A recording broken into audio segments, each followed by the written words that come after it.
Bear Stearns, Goldman Sachs, Lehman Brothers, they knew what was happening. What do you think about selling securities which your own people በአንድ think? ጀንበር $600 ቢሊዮን እንደ ጢስ ተኖ ሲጠፋ አስባችሁ ታውቃላችሁ? ዛሬ የምንነግራችሁ ታሪክ ስለ ተራ ኪሳራ አይደለም። ዛሬ የምንነግራችሁ ዓለምን በእጃቸው የጨበጡ መንግስታትን የሚያንቀጠቅጡ እና ሊወድቁ አይችሉም ተብለው የታመነባቸው የንግድ ተራራዎች እንዴት በሰከንዶች ውስጥ ወደ አመድነት እንደተቀየሩ ነው። የመጀመሪያው ሌማን ብራዘርስ የ158 ዓመት ታሪክ በአንድ ቅዳሜና እሁድ ተቀበረ።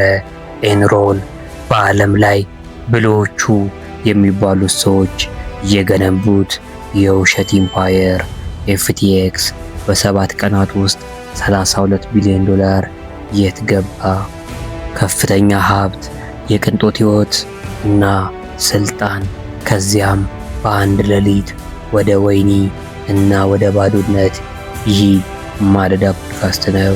በእስትንፋስን ቀጥ የሚያደርግ የግዙፎቹን ውድቀት አብረን እናያለን። Stearns, Goldman Sachs, Lehman Brothers, they knew what was happening. What do you think about into a large, reputable investment bank? Skipping ahead a bit, the next big move was in 1984 when they were bought by ሌማን ብራዘርስ የዓለምን ኢኮኖሚ ያናወጠ ውድቀት። ስራቸው ኢንቨስትመንት ባንክ ትልልቅ ፕሮጀክቶችን በገንዘብ ይደግፉና አክሲዮኖችን ያሻሽጡ ነበር። ውድቀቱ የጀመረው በ2008 ዓ.ም ሌማን ብራዘርስ ትልቅ ስህተት ሰራ። አቅም የሌላቸውን ሰዎች ቤት እንዲገዙ ቢሊዮኖችን አበደሩ። ቤቱ ዋጋ ሲወድቅ ግን ማንም የሚገዛው ጠፋ። ድርጅቶቹ በእጁ ካለው $1 አንጻር 31 ተበድሮ ነበር። ይህ በፋይናንስ ሃይ ሌቨሬጅ ይባላል። ገመድ ላይ መደነስ ጣፋንታቸው። መስከረም 15 ቀን ባንኩ መክሰሩን አወጀ። 25,000 ሰራተኞች ካርቶኖቻቸውን ይዘው በለቅሶ ወጡ። የዓለም ኢኮኖሚ ለዓመታት ተንገዳገደ።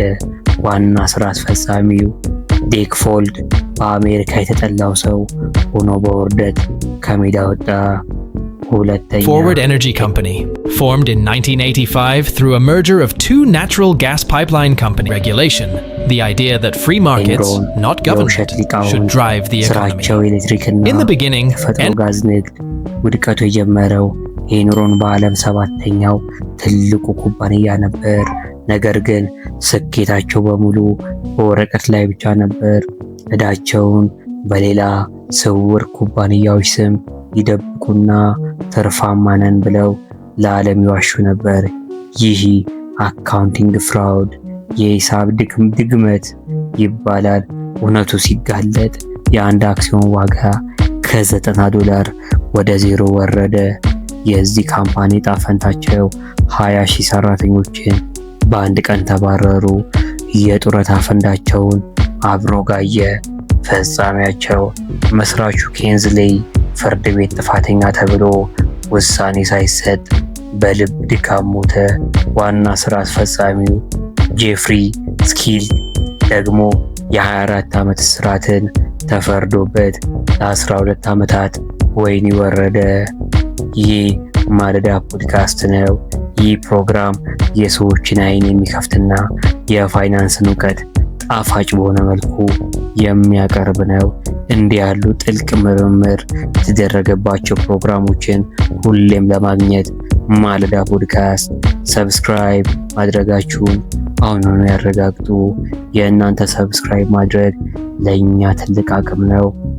የመጨረሻው ኤፍቲኤክስ የዲጂታሉ The genius.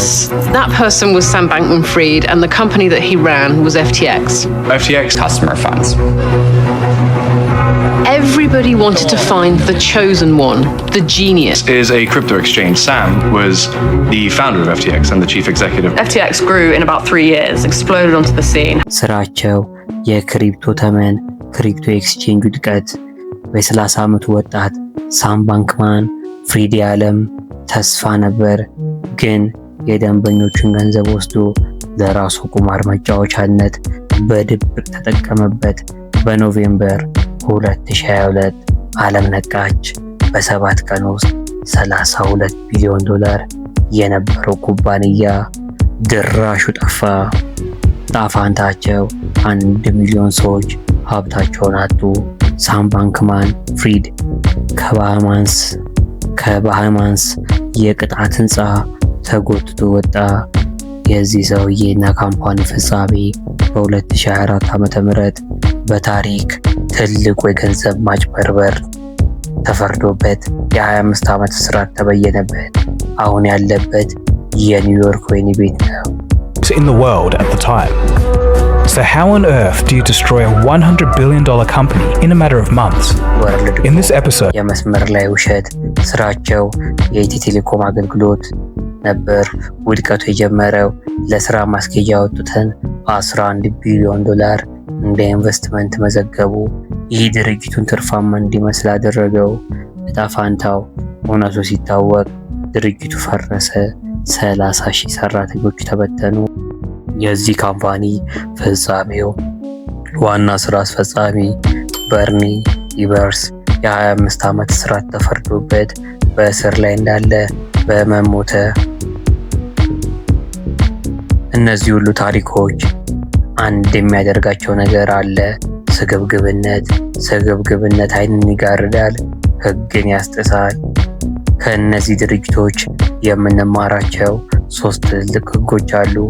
ግልጽነት፣ ትራንስፓረንሲ ካልተገኘ ትርፉ የተሰረቀ እውነት ይሻላል።